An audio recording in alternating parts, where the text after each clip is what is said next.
Hi, welcome to this introduction and demo about React Bricks. I'm Matteo Frana and I'm the co-founder and the CTO of React Bricks.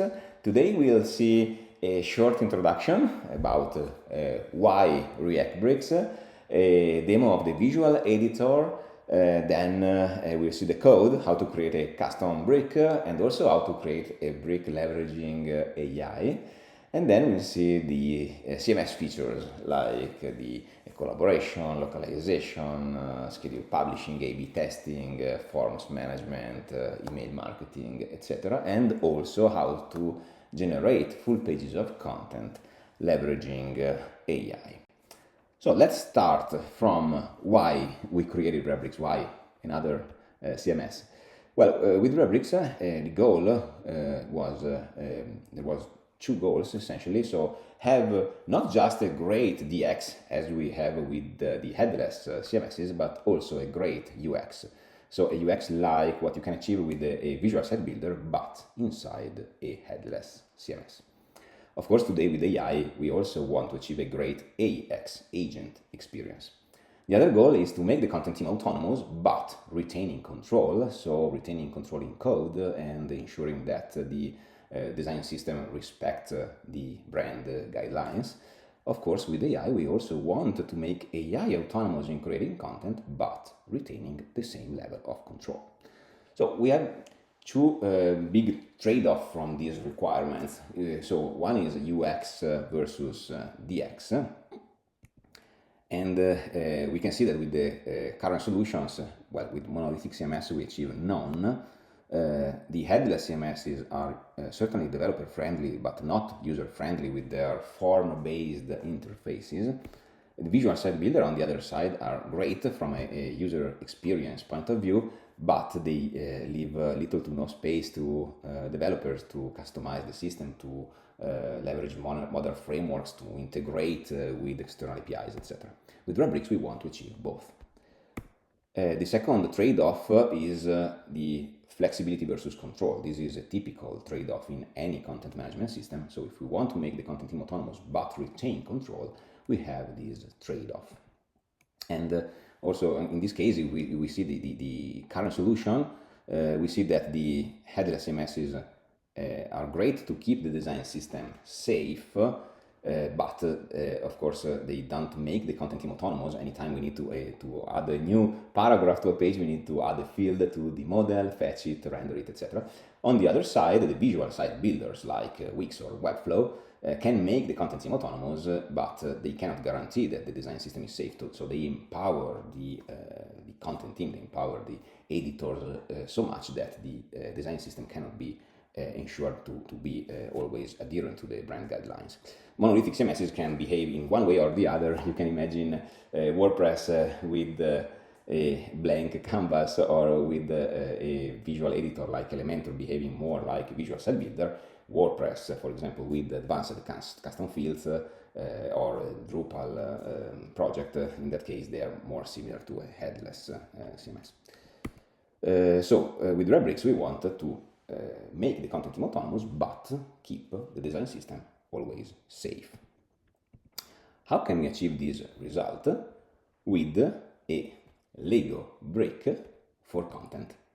So this Lego brick is a React component, but at the same time it is a layout block with inline visual content editing. So we can imagine that this is a piece of our design system which is implemented in React, and that allows the content editor to edit text and images in a visual way, in line, as if they were using a word processor.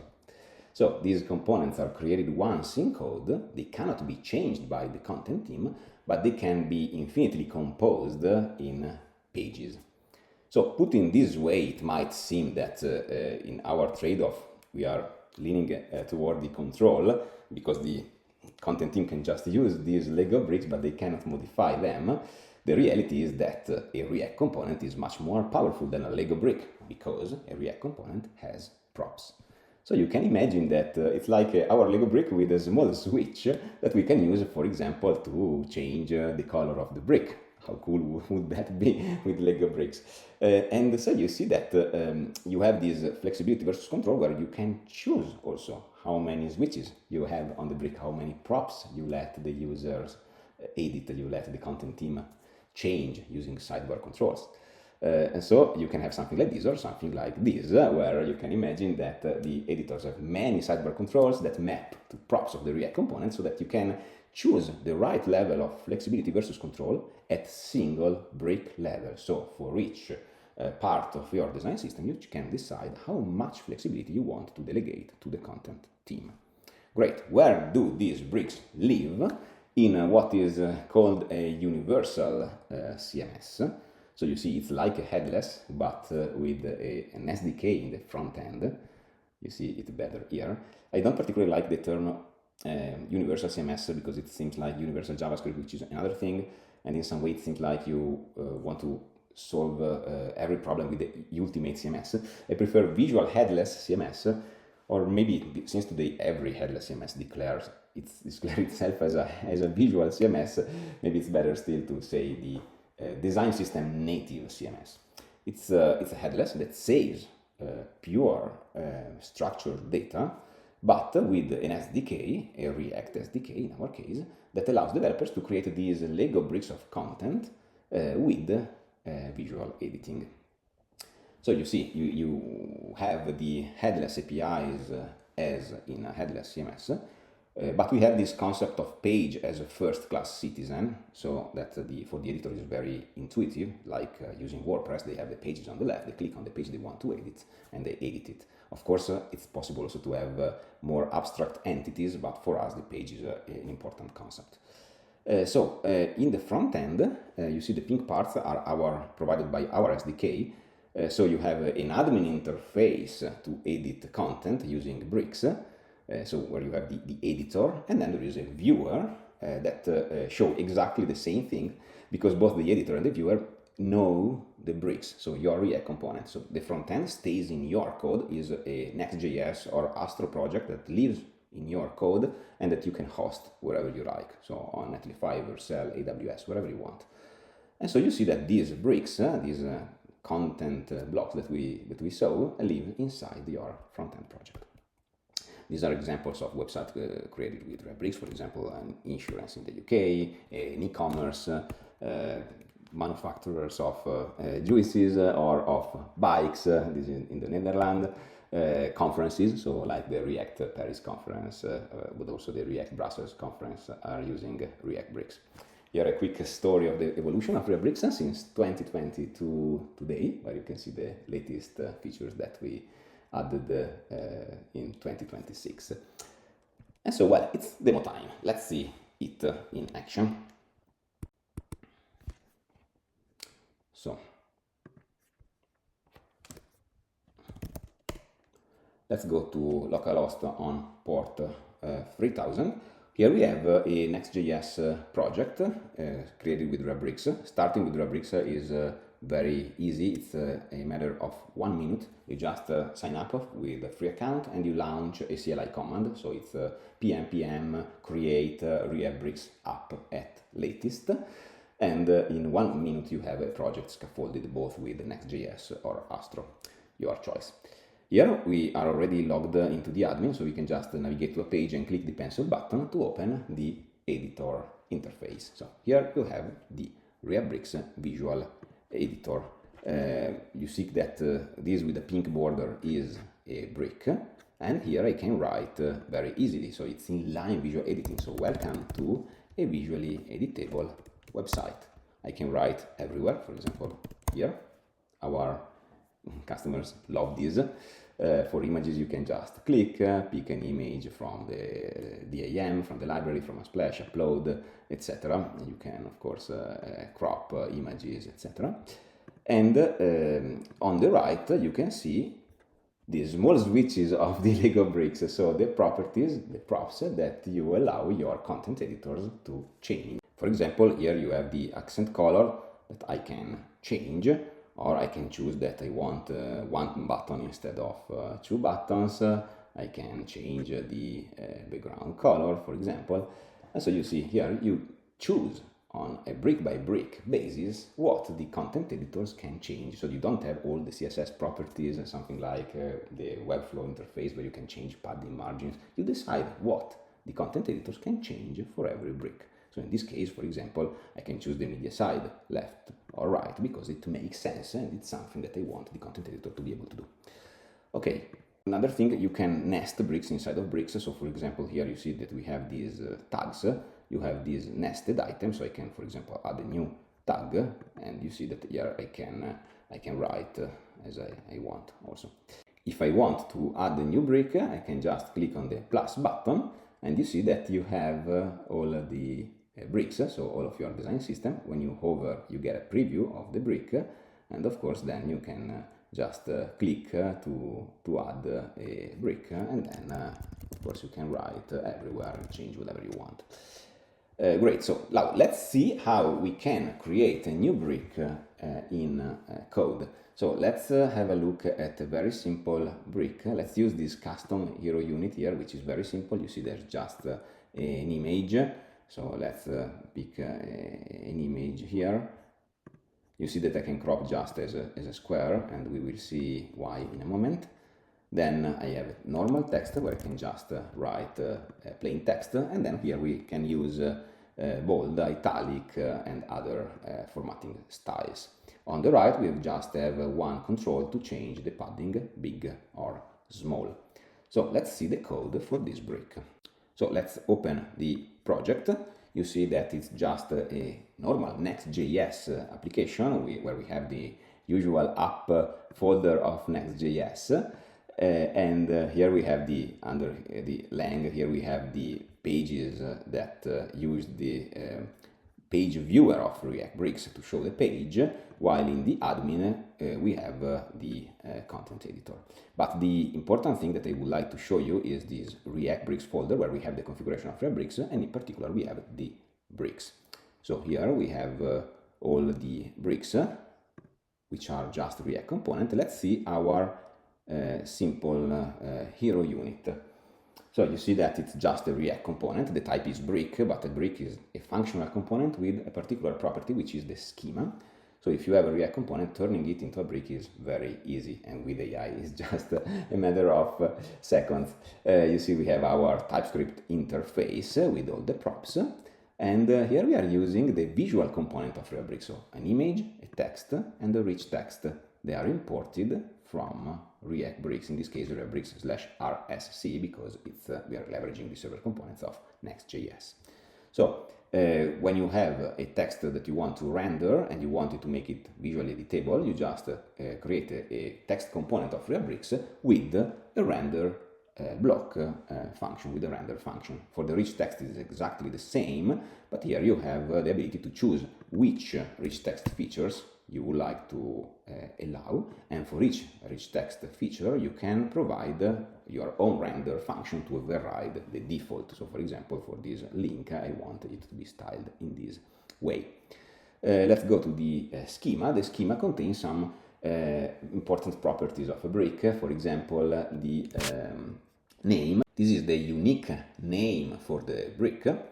So you can imagine that on the database a page is an array of blocks, each with an ID, a type that matches the name of your React component, and then an object with all the props that need to be passed to this component. Then I will show you when we save a page what is the content like.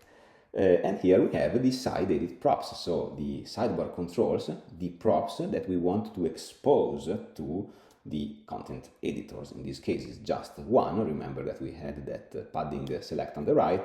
We can change the type of the control. You see a boolean, date, number, range, etc. And we can also choose for a select how we want to display it. So let's display it as a radio.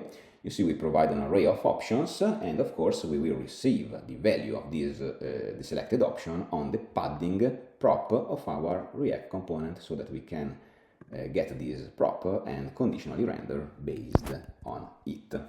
So if now let me reload this page here, and you see that now the control is a radio because I changed the visualization. So this is essentially how you create bricks. So now let's see how we can do it quicker, so leverage also AI to create a brick. Let me go to a customer website just as an example, and let me take a screenshot, this part here,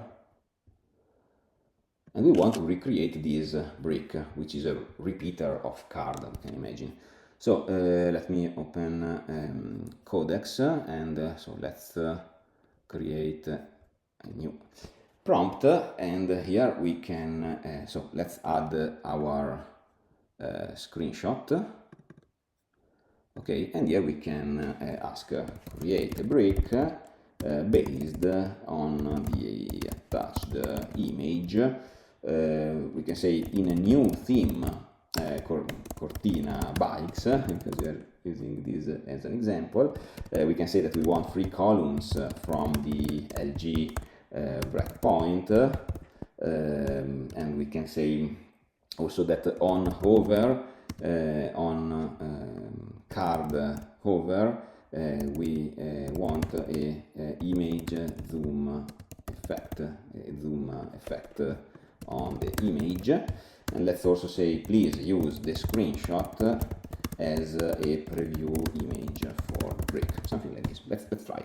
Let's use the medium as the level of intelligence. So let's send this command, and now while it works, we can see some of the CMS features of React Bricks. You see that we have a skill file for React Bricks. So you see I'll use the React Bricks workflow here, then inspect how things bricks are organized, so the new Cortina Bytes brick fits the project instead of freelancing into its own little universe. And so well, now let it work, and let's see how if it can create our brick. So meanwhile, let's come back to our editor. Something that I'd like to show you is that if you don't want to give this level of freedom to your content editor so that they can add bricks on a page as they want, but you have a fixed structure, you can have page templates. So there is the concept of page types in React Bricks. Each page type can have its own bricks that you can use, and it can also define a template. With a template, you have a set of slots. In this case, you have a heading, you have a content, and you have the footer. And you see that in the heading, I cannot add any brick, and I cannot even remove this brick because let's see the page type, that it's easier. You see this product with this template as a heading, which has min1, max1 of the bricks, so I can't remove one and I cannot add another one, and the only allowed block type is the hero unit. Then here I have another block which is a bit more permissive. Here I can add other blocks, but you see that up to 4, so I cannot add any new block, and I have a footer which is completely not editable because it's defined like editable with editable false. So another interesting feature is the ability for React Bricks to have to connect any external data source. So let's go to our home page, and let's add a Pokemon brick. Here it is. Let's say that we want Dragonite, and now this data comes from the Pokemon APIs. How does it work?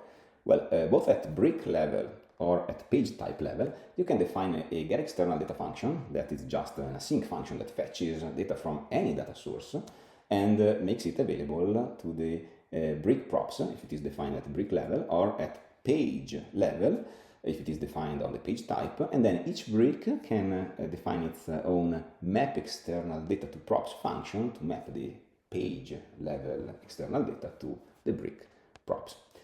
Mixing these two things, we can do something very powerful, like I show you this Next.js commerce application powered by React Bricks. Here we can navigate to a product, click the edit button of React Bricks, and here we have some data that comes from an external data source, like in this case it's Shopify, so I cannot change the price, of course. But here I can instead edit this text visually using React Bricks, or I can add another carousel, and I can add nested items, and these nested items I can search from the Shopify here using an autocomplete control of React Bricks, and so you see how you can mix and match data that comes from an external data source with data that I can instead edit in a visual way. So, well, I'd like to show you very quickly the SEO part. So when you are on a page, you can you have all the SEO attributes like meta tag, the open graph, Twitter card, and the full implementation of schema.org. So this is a product you can change to an event. So you can have the status, the attendance mode, online, offline, anything, or you can add, for example, tickets. We have the collaboration feature, so you see that when I start writing, it says that I'm editing, another user will see that I am editing the page, so I set a lock on the page so that other users cannot edit at the same time. As soon as I save or I go to another page, I release the lock. There is the localization, so I can create an Italian page. So here we already had an Italian translation, otherwise it would ask me to create a translation. So here I can translate this page to Italian, because of course it's one of the configured languages. From the settings I can add new languages, of course. And then there is the A/B testing feature, so I can create variants of this page. Let's go to the English one. You see that we already have a Christmas variant and a pink variant. The pink and the V1 are active at the same time with a different weight. So V1 will be shown 2 times more than the pink one. And we have the Christmas variant, which is a schedule for the future. So it will be enabled on December until the end of the year. So you can have multi-scheduling in time. And when 2 variants are active at the same time, they act as A/B testing according to the weights. Another interesting feature is email marketing. So you can also create emails in React Bricks. You can leverage something like React email to create email using the same CSS framework like Tailwind, for example, and the usual React code.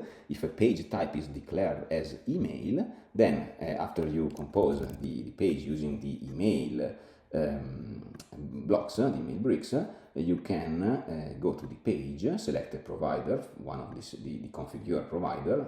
At this point you can select also a list, a sender, a campaign name, a subject, and you can send a test, or you can send or schedule a send. All of these uses the APIs of the configure providers, so that then you will find your campaign on your email provider. Another thing is the forms management.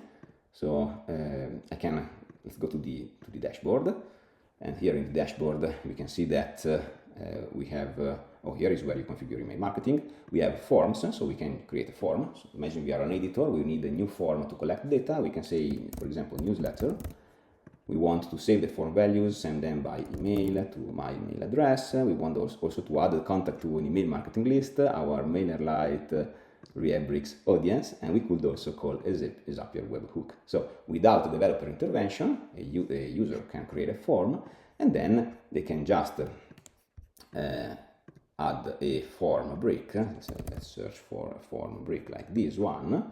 And here we can of course add texts if we want, so let's say company, and we can choose a form. So here we have the form that we just created, so newsletter, success message sent, and here we are. Now we have a working form that saves data, send an email, and also subscribe the user to our mailing list, all without developer intervention. So now let's see if our AI meanwhile was able to create the brick. Oh yes, it was asking me to access. Yes, okay. Meanwhile, we can leverage AI not to create a brick, but to create some content. So let's create a new page, let's say New York, and let's say create a page about New York. So now the AI is analyzing our design system. So what are the available bricks? It understands the semantics of our bricks, and so it can compose an entire page using our bricks.